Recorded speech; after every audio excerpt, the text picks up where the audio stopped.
Assalamualaikum warahmatullahi wabarakatuh.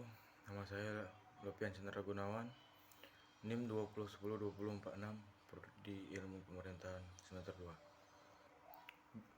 Saya di sini akan menjelaskan bagaimana pengobatan dan mencegah infeksi COVID-19. Yang pertama, siram kedua telapak tangan dengan air yang bersih. Yang kedua, gunakan sabun secukupnya hingga merata ke permukaan telapak tangan.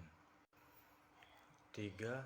Gosok punggung tangan dan sela-sela jari tangan kiri, begitu juga sebaliknya. 4. Pastikan ujung jari hingga bagian kuku terkena sabun. 5. Genggam ibu jari dan basuh dengan sabun secara memutar. 6. Bilas telapak tangan hingga bersih, lalu keringkan dengan lap sekali dipakai. Ada juga untuk mencegah dari COVID-19 sebagai berikut. Ada beberapa cara yang bisa dilakukan untuk mengurangi atau mencegah risiko terjangkit virus COVID-19. Berikut upaya yang dilakukan. 1. Sering-seringlah mencuci tangan dengan sabun air selama 20 detik hingga bersih. 2. Hindari menyentuh wajah, hidung, atau mulut saat tangan dalam keadaan kotor atau berdebu. Hindari kontak langsung atau berdekatan dengan orang yang sakit. 4. Hindari menyentuh hewan atau unggas liar. 5. Membersihkan dan mensterilkan permukaan benda yang sering digunakan. 6. Tutup hidung dan mulut ketika bersin atau batuk dengan tisu, kemudian buanglah tisu dan cuci tangan hingga bersih. 7. Jangan keluar rumah dalam keadaan sakit. 8. Kenakan masker dan segera berobat ke fasilitas kesehatan ketika mengalami gejala penyakit saluran napas. Apabila Anda sedang mengalami gejala bentuk pilek dan baiknya Anda memikirkan kepentingan orang lain. Lindungi orang lain agar tidak tertular dengan cara berikut. 1. Tinggal di rumah saat sedang sakit. Hindari kontak dekat dengan orang lain. 3.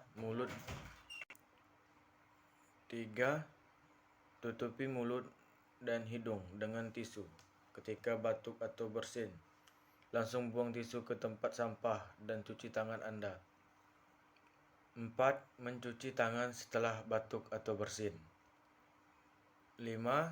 Bersihkan dan seringkan benda-benda dan permukaan di sekitar Anda. 6. Memakai masker agar cairan dari hidung atau dari batuk dan bersin tidak mengenai orang lain. Bila pasien mengidap infeksi novel coronavirus, dokter akan menunjukkan ke RS rujukan yang telah ditunjukkan oleh Diskes atau Dinas Kesehatan setempat. Bila tidak bisa dirujuk karena beberapa alasan, dokter akan melakukan hal seperti berikut. 1. Isolasi. 2. Serial foto track sesuai indikasi. 3. Terapi simptomatik. 4. Terapi cairan. 5. Ventilator mekanik bila gagal napas. 6. Bila ada disertai infeksi bakteri dapat diberikan antibiotik. Masuk ke teori tentang bahayanya COVID-19.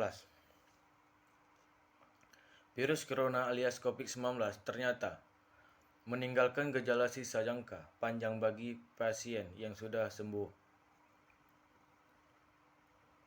Gejala muncul bisa berminggu-minggu, berbulan-bulan, menetap. Long COVID-19 gejala bervariasi. Gejala kelelahan kronik, sesak napas, berdebat, nyeri sendi, nyeri otot, hingga depresi pasca COVID-19. Imbuhnya, contohnya sering ditemukan long COVID. Parunya ada kekakuan pada jaringan paru-paru. Menetap 2 atau 3 bulan. Menyebar, oksigen tak bisa masuk. Napas berat, beberapa pasien, beberapa laporan 2 atau 30%. Penurunan fungsi paru akibat pasien sesak napas. Katanya lagi, menurut siapa saja bisa mengalami long COVID. Namun ada beberapa kelompok yang berisiko tinggi mengalami hal ini. Misalnya pasien yang sudah punya komorbid, orang lanjut usia, atau memiliki potensi kronik, misalnya orang yang merokok. Beberapa pada yang muda, bahkan tak ada komorbid, bisa muncul long COVID.